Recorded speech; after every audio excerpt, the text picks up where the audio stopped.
Here's how to fix the Xbox app not working or refusing to open on Windows 10 or 11.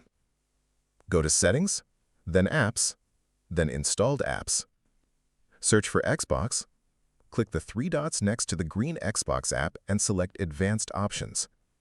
Click Repair first and wait for it to complete. Repair is always worth trying before reset since it fixes the issue without wiping app data.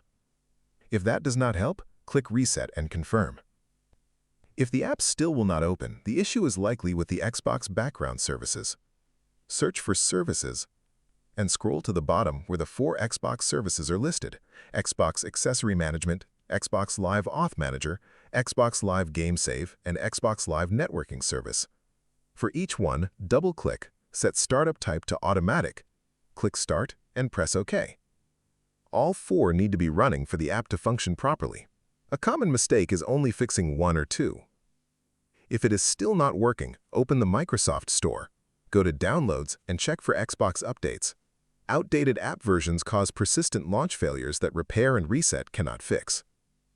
As a last resort, open PowerShell as administrator and run the 2 commands linked in the description. These reinstall gaming services, which is the underlying dependency that the Xbox app requires.